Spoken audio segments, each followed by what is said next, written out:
I just have one thing that I am hoping to get support from my colleagues. I would like us to revisit cannabis. I am watching our neighboring cities and communities get more involved and pass ordinances, and seeing a lot of successful businesses, a lot of businesses giving back to their community. I know that there is probably a lot of apprehension about retail dispensaries, which is why I would really like us to take a look at manufacturing, the testing, which includes preparation and compounding, and distribution. Those operations are really the background, the foundation of the cannabis industry.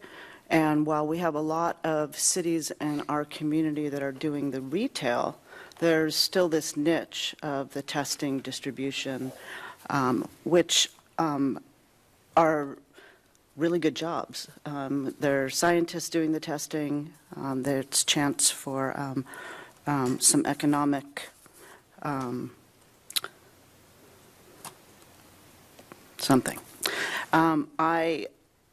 I think that if, cannabis is becoming mainstream. It's going to be everywhere, and I think that if we don't start looking at it now, we are going to miss out on a big financial gain. We have industrial space for the manufacturing and testing and distribution. Again, it creates jobs and business opportunities.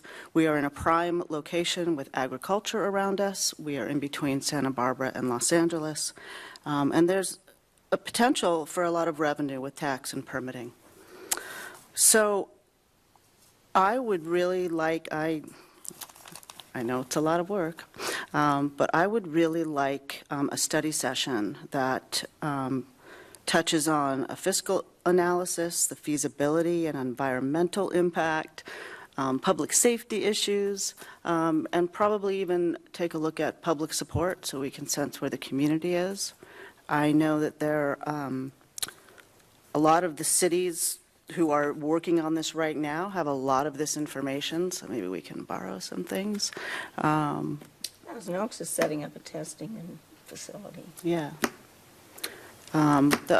They really are good jobs because they do employ scientists, and so I would hope to get some support from a colleague so we can at least take a look at what's out there. I don't want us to miss the train.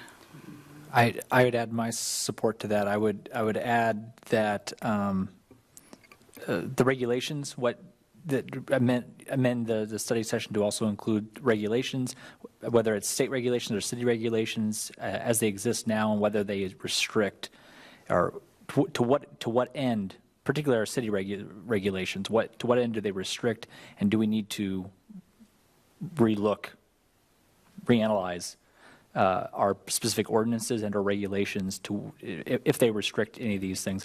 I have a little bit of apprehension when it comes to retail and when it comes to grow houses. Those can stay in Carpinteria for now. That's perfectly fine. I don't know where exactly you'd put it in Camarillo anyway. But when it comes to testing, labs, and I wrote these down, testing, labs, manufacturing, those are the kind of ancillary or accessory to the retail and everything else. I think that could be, I think that's a good compromise. I think that's something that Camarillo can serve. I think we already have lots of engineers, and we have people in the biotech sphere and whatnot, and those kinds of things would complement a lot of the people that already live here and people that we're looking to attract, and the kinds of jobs that we're hoping to cultivate. I think it does complement the economic development strategic plan as well. Okay, so did I hear there's 2 council members? Okay. All right. Thank you. Is that all? Ms. Craven?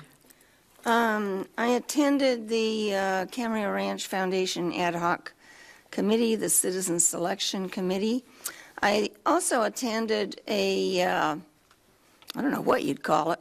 I went out to the I went out to the spreading grounds that United Water